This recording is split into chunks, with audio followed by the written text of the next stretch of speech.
এরা মুসলমান ইমানওয়ালা ভাই, আজকে আমাদের সমাজে এমন একটা ভুল প্রচলন হয়ে গেছে যে বান্দা শুধু রমজান মাসে কোরআন পড়বে, কারণ রমজান মাসে কোরআন নাযিল হয়েছে। ও যুবক ভাই, ও মুসল্লিগণ, ও কোরআনের মা, কোরআন রমজান মাসে নাযিল হয়েছে বিধায় যে কোরআন রমজান মাসে পড়তে হবে বিষয়টা এমন না। কোরআন হলো এমন এক কালাম, যে কালামকে আমরা সব সময় পড়ব। কোরআন হলো এমন এক কালাম যে আমাদের সব সময় পড়তে হবে। আপনি যে মুসলমানের আপনার দাম কি কোরআন যদি না পড়তে পারেন? কোরআন প্রত্যেকটা মুসলমানের শিক্ষা করা কি ফরজ? তলাবুল ইলমি ফারিদাতুন আলা কুল্লি মুসলিম, তলাবুল ইলমি ফারিদাতুন আলা কুল্লি মুসলিম। এই ইলম মানে কি? এটার মধ্যে একটা কি কোরআন। খায়রুকুম মান তাআল্লামাল কুরআন ওয়া আল্লামা। নবীজি হাদিসের মধ্যে মেসেজ দিয়ে দেয়, বার্তা দেয়, ও আমার উম্মতেরা, ভালো করে মনে রাখো, আমি নবী কিন্তু এটা বলি নাই খায়রুকুম মান তাআল্লামাল বাংলানিয়া, খায়রুকুম মান তাআল্লামাল ইংরেজিয়া। আমি নবী কোনদিন বলি নাই যে তোমাদের মধ্যে সর্বোত্তম ওই ব্যক্তি যে ইংরেজি ভাষা শিক্ষা করে, যে অঙ্ক ভাষা শিক্ষা করে, যে ফার্সি ভাষা শিক্ষা করে, যে উর্দু ভাষা শিক্ষা করে, যে বাংলা ইংরেজি এক কথায় গোটা পৃথিবীর সমস্ত কিছু শিক্ষা করে, সে উত্তম নয়। আমি নবী বললাম খায়রুকুম মান তাআল্লামাল কুরআনা ওয়া আল্লামা। তোমাদের মধ্যে সর্বোত্তম মানুষটা হইল ওই মানুষ যে নিজে কোরআন মানে শিক্ষা করলো এবং আরেক ভাইকে শিক্ষা দেয়। আপনার আরেক ভাইকে শিক্ষা লাগবে না, আগে নিজে শিক্ষা করেন। নিজে শিক্ষা করলে দেখবেন অটোমেটিক আরেক বান্দা আপনার থেকে শিখতেছে। ও দুনিয়ার মানুষ আজকে যে বাংলার পিছনে দৌড়াদৌড়ি করে, যে ইংরেজি যে অঙ্কের পিছনে দৌড়াদৌড়ি করে, আল্লাহর নবী তো কোনোদিন বলেন নাই বাংলা আগে শিখা। আজকে আমার মা বোনেরা সন্তানকে বাংলা অঙ্ক ইংরেজির জন্য শাসন করে। সন্তান কোরআন পারে না, মক্তবে বাচ্চা নাই, তার জন্য শাসন করে না। সন্তান ফজরের পর ঘুমায় থাকে, এক নাম্বার হলো নামাজ পড়ে না, সেটা তো বাদই দিলাম। আর ওই সন্তান যখন মসজিদের ইমাম সাহেব নাইকে বলায়, ও মক্তবের সকল ছাত্র ছাত্রীগণ তোমরা মক্তবে আপনি শিক্ষা করার জন্য চলে আসো, মা তখন ডাক দিয়ে বলেন, সন্তান রাতে ঘুমাইতে পারোস না, আর ঘুমা, সুন্দরভাবে যদি তোর চিন্তা পরিপূর্ণ হয়।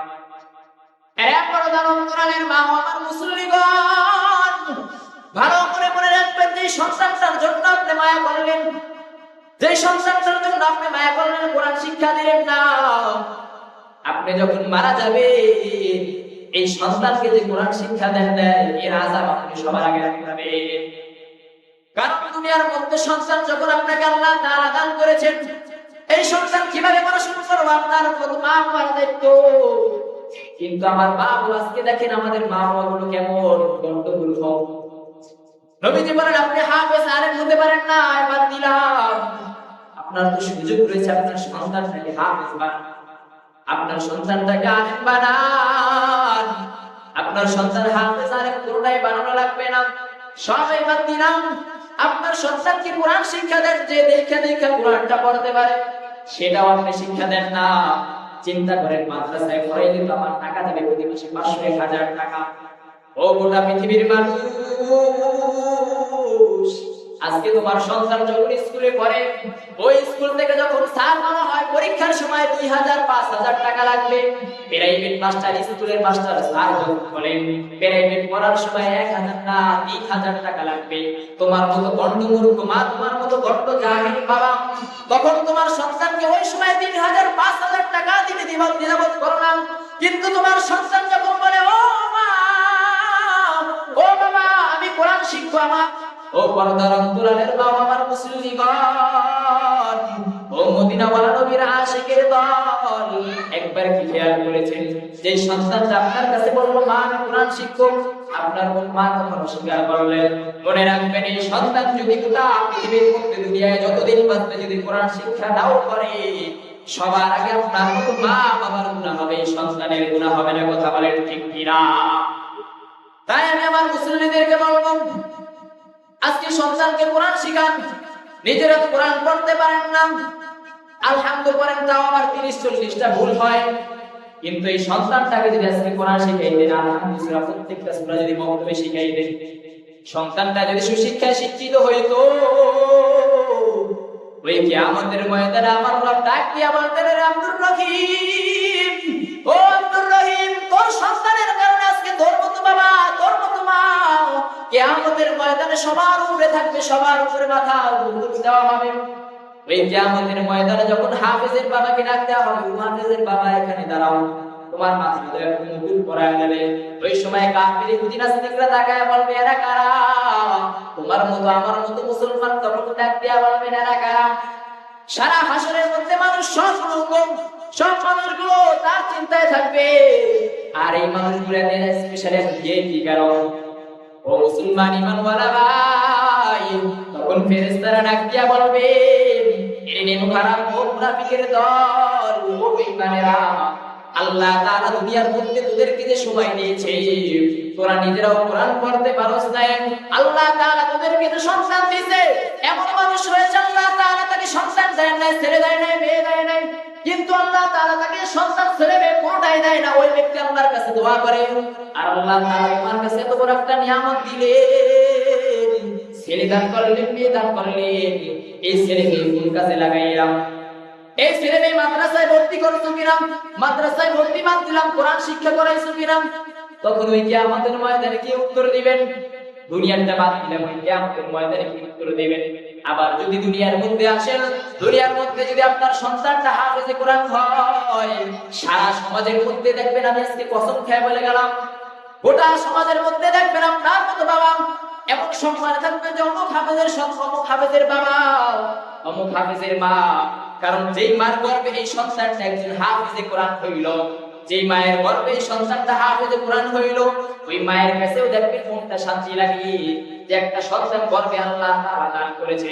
এমন অনেক রয়েছে মা কোন সন্তান দেয় না, আমার গর্ভে একটা নেককার সন্তান হয়েছে, ওই সন্তানটাকে হাফেজ বানাই দিতে পারলাম, ওই মেয়েটাকে হাফেজা বানাইতে পারলাম, আলেম বানাইতে পারলাম, ওই মা দেখবেন খুশি, ওই বাবা খুশি হয়ে যায়।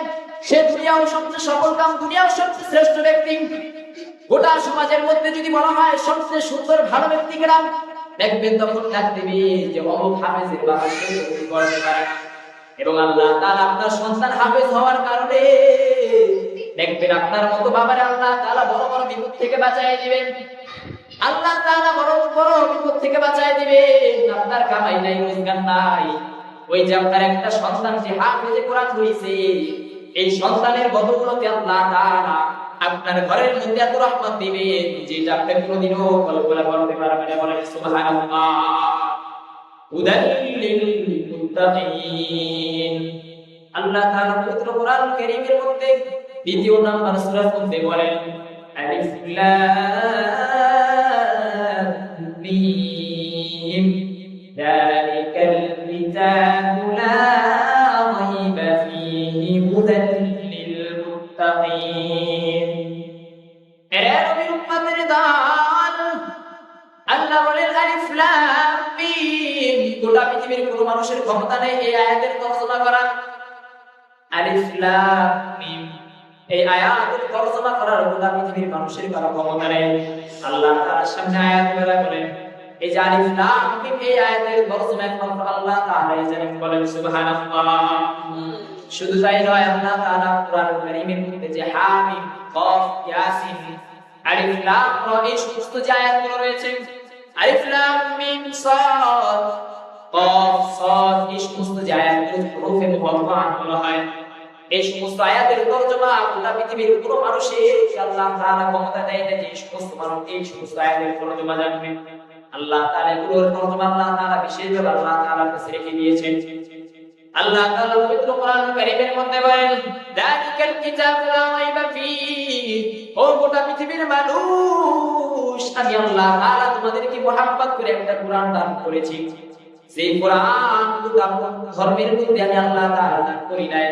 কারণ এই কোরআন এমন এক বস্তু, যে কোরআন গোটা পৃথিবীর সমস্ত কিতাব যদি একত্র করা হয়, এই কোরআনের একটা সূরা লাগবে না, একটা হরফের সমতুল্য গোটা পৃথিবীর সমস্ত কিতাবের লেখা যদি একত্র করা হয়, এই কোরআনের একটা আলিফের যদি এক পাল্লায় রাখা হয়, আর গোটা পৃথিবীর সমস্ত শিক্ষা যদি এক পাল্লায় রাখা হয়, আল্লাহ বলেন এই আলিফের ওজনে সবচেয়ে বেশি হবে। বলেন সুবহানাল্লাহ। রাসূলুল্লাহ ইমান ওয়ালা ভাই, আল্লাহ তাআলা আমার নবী হযরত মুহাম্মদ সাল্লাল্লাহু আলাইহি ওয়াসাল্লামকে ভালোবেসে মহব্বত করে এই কোরআন আল্লাহ তাআলা মুহাম্মদ সাল্লাল্লাহু আলাইহি ওয়াসাল্লামকে দান করলেন। যিনি আমাদের শ্রেষ্ঠ মানব, যিনি আমাদের মহানবী, শ্রেষ্ঠ নবী। গোটা পৃথিবীর মধ্যে যত নবী রয়েছে প্রত্যেকটা নবীদের সর্দার, সারা পৃথিবীর সমস্ত মানুষের জিন মানুষ সবকিছুর সর্দার যিনি, তিনি হলেন আমার আপনার নবী হযরত মুহাম্মদ সাল্লাল্লাহু আলাইহি ওয়াসাল্লাম। আল্লাহ বলেন, আমি আমার বন্ধুকে ভালোবেসে এই কোরআন দান করলাম। আর এই কোরআন এমন এক কালাম, যালিকাল কিতাবু লা রাইবা ফীহি, এই কালামের মধ্যে বিন্দু পরিমাণ কোনো সন্দেহ নেই। বলেন সুবহানাল্লাহ। এ মুসলমান ইমান ওয়ালা ভাই, আল্লাহ বলেন শুধু তাই নয়, শুধু তাই নয়, এই কোরআন এবার লিখলেন কিতাবে কালাম, তবে শুধু পুরুষরা না, গোটা পৃথিবীর মধ্যে যত মানুষ দেখেন, যত মহিলা দেখেন, যত পুরুষ দেখেন, যত মহিলা জিন দেখেন, পুরুষ জিন দেখেন, এক কথা মানুষ এবং জিনদের এই কোরআন হলো হেদায়েত। শুধু তাই নয়, কোরআন গোটা পৃথিবীর সমস্ত মানুষের জন্য হেদায়েত। কারণ এই কোরআনের মাধ্যমে আল্লাহ তাআলা যে মানুষকে দেখলে শয়তান পর্যন্ত ভয় পেত, শয়তান রাস্তায় থাকতো না। হযরত ওমর ফারুক রাদিয়াল্লাহু তাআলা এই কোরআনের বদৌলতে আল্লাহ তাআলা তাকে হেদায়েত দিয়েছেন। বলেন সুবহানাল্লাহ। আমার ভাই, আমার বন্ধুগণ, জুমার দিন ঘটনা লম্বা করার সময় নয়, তাই সামান্য টাচ দিয়ে যাব, কথাগুলো মনোযোগ দিয়ে শুনবেন। এই কোরআনকে কাফের বেঈমানরা এত ভঙ্গ করতেন, এত হাসাহাসি করতেন, ঠাট্টা করতেন। আমার নবী যখন এই কালামে পাক তেলাওয়াত করতেন, নবীজি যেখানেই তেলাওয়াত করতেন সমস্ত ভাষা উচ্চারণ হয়ে যায়। তিনি বলেন সুবহানাল্লাহ। ইহুদিরা, নাসারারা, কাফেররা, আবু জাহেল, যত আবু শাইবা, যত কাফের নাস্তিক মুরতাদ রয়েছে, প্রত্যেকটা মানুষই বলতো ওই মুহাম্মাদের কাছে যাও না, ওই মুহাম্মদ একটা পাগল, ওই মুহাম্মাদের কাছে যাও না, ওই মুহাম্মাদের কাছে গেলে তোমরা পাগল হয়ে যাবে। বলেন নাউজুবিল্লাহ। আমার ভাইয়ের, আমার বন্ধুবার, একটা প্রবাদ বাক্য আছে, কোন মানুষকে যদি বলা হয় ওই দিকে যাও না, ওখানে একটা সাপ আছে। এক কথা ছোট একটা বাচ্চাকেও যদি বলা হয়, একটা বৃদ্ধ বাবাজিকেও যদি বলা হয়, একটা 20 বছরের একটা যুবককেও যদি বলা হয় ওইখানে যাবেন, ওইখানে একটা সাপ আছে, কেউ কি শুনবে? বরং ওই জায়গায় কি আরো বেশি যাবে। তাই আবু জাহেল যখন বলতো ও কাফের, আমি গোলাম তোমাদের সর্দার, ফেরাউন যখন বলতো আমি তোমাদের সর্দার, কাফের যত লিডার রয়েছে প্রত্যেকটা লিডার যখন বলতো আমি তোমাদের সর্দার, আমার কথা শোনো, এই মুহাম্মদ হইলে একটা পাগল, ওখানে যাইও না। কাফেররা তখন আমাদের মতো ওই সময় বলতো যাক পাগলটা আমরা দেখে আসি, পাগলটা কি কাজ করে। যখন এই কাফেররা ওই মুহাম্মদ সাল্লাল্লাহু আলাইহি ওয়াসাল্লামের কাছে যাইতো, কাফেররা যায় দেখে আমার নবীর চেহারার দিকে তাকায় হাজারো কাফের মুসলমান হয়ে যেতে। বলেন সুবহানাল্লাহ। এ নবীর উম্মতের দল, শুধু তাই নয়, আমার নবী যখন কোরআনে কারীম তেলাওয়াত করতেন, আমার নবী যখন কোরআনে কারীম তেলাওয়াত করতেন, কাফেরগুলো ধ্যান খেয়ালে তাকায় থাকতেন, আর যে সমস্ত কাফের, সমস্ত কাফেরগুলো মুসলমান হয়ে যাইতেন। এই কোরআন এমন একটা জিনিস, এই কোরআন একটা সামান্য কাঠের সাথে লাগলে ওই কাঠের দাম বেড়ে যায়। এই যে মনে করেন একটা কাঠ মসজিদে লাগানো হয়, এই কাঠটা যখন একটা মাঠে রাখা হয়, ওই মাঠে দেখবেন এই কাঠটা কি লাথি মারে, কি মারে? লাথি মারে। আর এই কাঠ যখন একটা মসজিদে রাখা হয়, এই মসজিদের মধ্যে যদি একটা কাঠের উপরে একটা কোরআন শরীফ লাগা হয়, কোরআন শরীফ রাখা হয়, কোরআন শরীফ রাখার কারণে এই কাঠের সম্মান আল্লাহ তাআলা বাড়ায় দেন। বলেন সুবহানাল্লাহ। ও দুনিয়ার মানুষ, ও আমার মুসলিমগণ, ও পর্দার অন্তরালের মা, ভালো করে মনে রাখবেন, কোরআন এমন এক জিনিস যেখানে লাগাও না কেন, এই কোরআন মানুষের সাথে লাগার কারণে মানুষের সম্মান বেড়ে যায়। আজকে আমি আপনাদের সামনে আলোচনা করতেছি, আমার কোনো সম্মান নাই, সম্মান নাই কিছু না, একটাও মানুষ, আমি মানুষ। আমি আজকে বয়ান করে জুমার নামাজ পড়ে, কারণ কি কোরআনের বদৌলত। এই কোরআন এমন এক জিনিস, এই কোরআন যার সাথে লাগবে, যার সাথে স্পর্শ হবে, তার দাম আল্লাহ তাআলা বাড়ায় দেয়। গোটা পৃথিবীর মানুষ, ছোট্ট ছোট্ট বাচ্চাগণ আন্তর্জাতিক পর্যায়ে পুরস্কার নিয়ে আসেন।